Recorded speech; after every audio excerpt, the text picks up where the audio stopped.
Welcome to the FateSpun channel, a place where every story will make you feel, wonder, and hold your breath. Are you ready? Then go ahead. Story number 1. The Forgotten Cabin. I never believed in ghost stories or haunted places, not until I stumbled upon the forgotten cabin in the woods. It all started when my friends and I decided to go hiking on a long weekend. The trail was supposed to be straightforward, a 3-mile loop through a picturesque forest. None of us expected to lose the path. By the time we realized we were off course, the sun had dipped below the horizon. The dense canopy turned the woods pitch black, and our flashlights only made the darkness more oppressive. The cold crept in, and the usual forest sounds, chirping crickets and rustling leaves, vanished, leaving an eerie silence. As we stumbled through the underbrush, one of my friends, Kyle, pointed out a faint glow in the distance. "Maybe it's a ranger's cabin or something," he suggested. Desperate and freezing, we headed toward it. The cabin was old, almost ancient. Its wooden boards were weathered gray, and the roof sagged as if it bore the weight of centuries. A soft, flickering light spilled out from the cracks in the shutters, beckoning us inside. "Hello? Anyone here?" I called as we pushed open the creaky door. The interior was oddly warm, the air thick with the scent of pine and something else, something metallic. A single oil lamp burned on a table in the center of the room, surrounded by chairs that looked like they'd crumble under any weight. The walls were lined with strange, carved symbols that none of us recognized. We decided to spend the night, figuring it was safer than wandering in the dark. But as the hours dragged on, the atmosphere grew suffocating. Around midnight, I was jolted awake by a sharp sound, a loud thump against the cabin wall. My heart pounded as I scanned the room. My friends were still sleeping, oblivious. I grabbed my flashlight and crept to the window, shining it into the woods. Nothing. I turned back to see the symbols on the walls glowing faintly.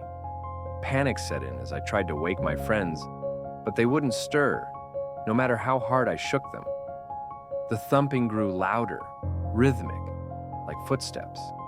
Then the door slammed open. Standing there was a figure cloaked in shadow, its eyes glowing a sickly yellow. It stepped forward, and the warmth of the cabin vanished, replaced by an icy chill. "Leave!" it growled in a guttural voice that seemed to come from everywhere at once. I didn't need to be told twice.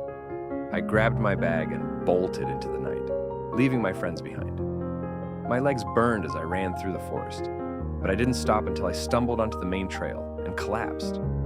The authorities found me the next morning, babbling about a haunted cabin. They launched a search for my friends, but found no trace of them, or the cabin. To this day, I wonder if I imagined it all. But sometimes late at night, I hear that same rhythmic thumping outside my window. Story number 2, Till, the piano that wasn't out of tune. I learned something today that changed the way I look at music and at life itself. It all started with an old piano. My grandmother had one sitting in her living room for as long as I could remember.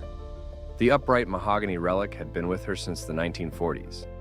Its keys were yellowed, a few were chipped, and one of the pedals squeaked every time you used it. But what stood out the most was that the piano always sounded off. No matter who played it or how skilled they were, it was undeniably out of tune. As a kid, I would plink at the keys during visits, amused by the odd, jangly notes. My grandmother never explained much about it, just said it was special and left it at that. Years later, after she passed away, the piano came to me. I wasn't a musician, but I couldn't bear to part with something so tied to her memory. I decided to have it restored, thinking it was high time someone fixed the tuning.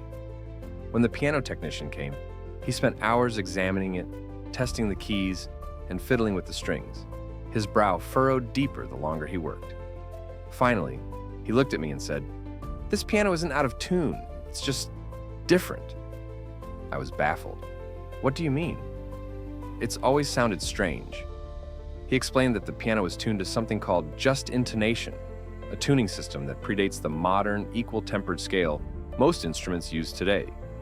Just intonation creates perfectly harmonious intervals, but it only works in specific keys.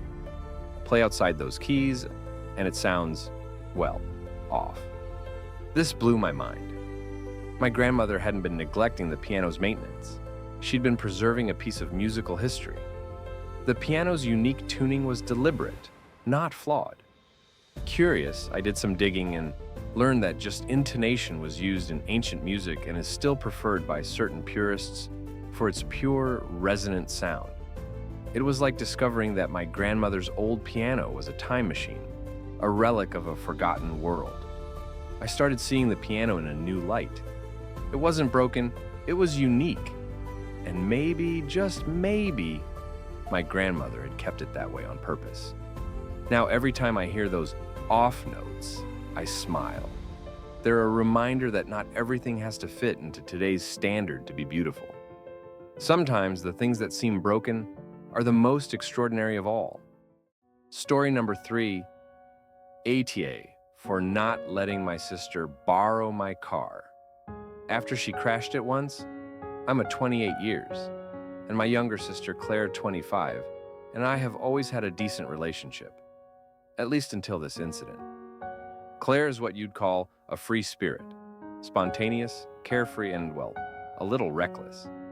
This trait of hers came back to bite me in the worst way possible. 2 years ago, Claire had her car in the shop for repairs, and she begged me to let her borrow mine for a week. I was hesitant because she's not the most careful driver, but she promised to treat it like it was made of gold. Against my better judgment, I handed over the keys. 3 days later, she calls me, panicking. She'd taken a sharp turn too fast, hit a curb, and smashed the passenger side of my car. It wasn't totaled, but it was a mess. To her credit, she covered the repairs with her insurance, but the whole ordeal left me furious. My car is my pride and joy. I worked extra hours to afford it, and seeing it damaged felt personal. Fast forward to last month. Claire's car broke down again, and she came to me with the same request. "Can I borrow your car?" This time I said no. Politely but firmly, I told her I wasn't comfortable lending it to her after what happened last time. She didn't take it well. She accused me of holding a grudge and not trusting her. My parents chimed in, saying I was being unreasonable and that family helps family. They even offered to cover any potential damage. But I still said no. It's not about the money, it's about the principle and my peace of mind. Since then, Claire has been giving me the cold shoulder. My parents keep bringing it up at family gatherings. I'm starting to feel like I'm the bad guy for not letting this go. So, AETA for refusing to let my sister borrow my car after she already crashed it once. Thank you for watching the video. Subscribe to the channel, like it, and don't forget to leave a comment. See you in the next video. Good luck!